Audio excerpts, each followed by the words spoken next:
முதல் வாசகம். இறைவன் தம் மக்களை தேற்றுகிறார். இறைவாக்கினர் எசாயா நூலிலிருந்து வாசகம். அதிகாரம் 40, இறைவசனங்கள் 1 முதல் 11 முடிய.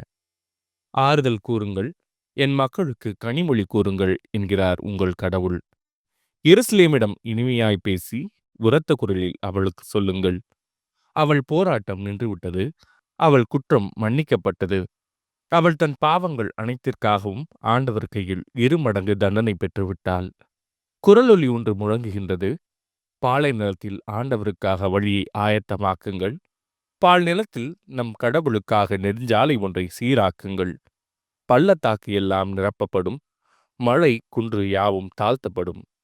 கோணலானது நேராக்கப்படும், கரடு முரடானவை சமதளமாக்கப்படும்.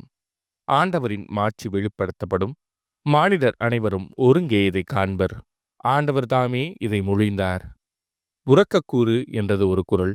எதை நான் உரக்கக் கூற வேண்டும் என்றேன். மானிடர் அனைவரும் புல்லே ஆவர், அவர்களின் மேன்மை வயல்வெளி பூவே. ஆண்டவரின் ஆவி இறங்கி வரவே புல் உலர்ந்து போம், பூ வதங்கி விழும். உண்மையில் மானிடர் புல்லே ஆவர், புல் உலர்ந்து போம், பூ வதங்கி விழும். நம் ஆண்டவரின் வார்த்தையோ என்றென்றும் நிலைத்திருக்கும். சீயோனே, நற்செய்தி தருபவளே, உயர் மலை மேல் நின்று கொள். எருசலேமே, நற்செய்தி உரைப்பவளே, உன் குரலை எழுப்பு, அஞ்சாதே. இதோ உன் கடவுள் என்று யூதா நகர்களிடம் முழங்கு. இதோ என் தலைவராகிய ஆண்டவர் ஆற்றலுடன் வருகின்றார். அவர் ஆற்றலோடு ஆட்சி புரிய இருக்கிறார். அவர் தம் வெற்றி பரிசை தம்முடன் எடுத்து வருகின்றார். அவர் வென்றவை அவர் முன் செல்கின்றன. ஆயனைப் போல் தம் மந்தையை அவர் மேய்ப்பார். ஆட்டுக்குட்டிகளை தம் கையால் ஒன்று சேர்ப்பார். அவற்றை தம் தோளில் தூக்கி சுமப்பார். சினை ஆடுகளை கவனத்துடன் நடத்திச் செல்வார். இது ஆண்டவரின் அருள்வாக்கு. இறைவா, உமக்கு நன்றி. பதிலுரை பாடல். இதோ நம் கடவுள் ஆற்றலுடன் வருகின்றார். ஆண்டவருக்கு புதியதொரு பாடல் பாடுங்கள். உலகெங்கும் வாழ்வோரே, ஆண்டவரை போற்றி பாடுங்கள். ஆண்டவரை போற்றி பாடுங்கள், அவர் பெயரை வாழ்த்துங்கள்.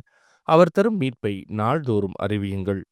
இதோ நம் கடவுள் ஆற்றலுடன் வருகின்றார். பிற இனத்தார்க்கு அவரது மாட்சியை எடுத்துரையுங்கள். அனைத்து மக்களினங்களுக்கும் அவர்தம் வியத்தகு செயல்களை அறிவியுங்கள். வேற்றினத்தாரிடையே கூறுங்கள், ஆண்டவரே ஆட்சி செய்கின்றார். பூ உலகு உறுதியாக நிலைநிறுத்தப்பட்டுள்ளது, அது அசைவுறாது. அவர் மக்களினங்களை நீதி ஒழுவாது தீர்ப்பிடுவார். இதோ நம் கடவுள் ஆற்றலுடன் வருகின்றார். விண்ணகம் மகிழ்வதாக, மண்ணகம் களி கூறுவதாக. கடலும் அதில் நிறைந்துள்ளனவும் முழங்கட்டும்.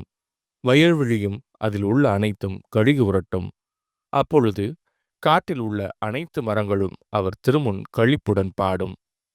இதோ நம் கடவுள் ஆற்றலுடன் வருகின்றார். ஏனெனில் அவர் வருகின்றார், மண்ணுலகிற்கு நீதி தீர்ப்பு வழங்க வருகின்றார்.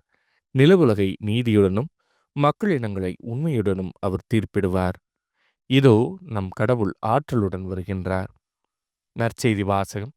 சிறியோருள் ஒருவர் கூட நெறி தவறி போகக்கூடாது என்பதே உங்கள் விண்ணகத் தந்தையின் திருவுளம்.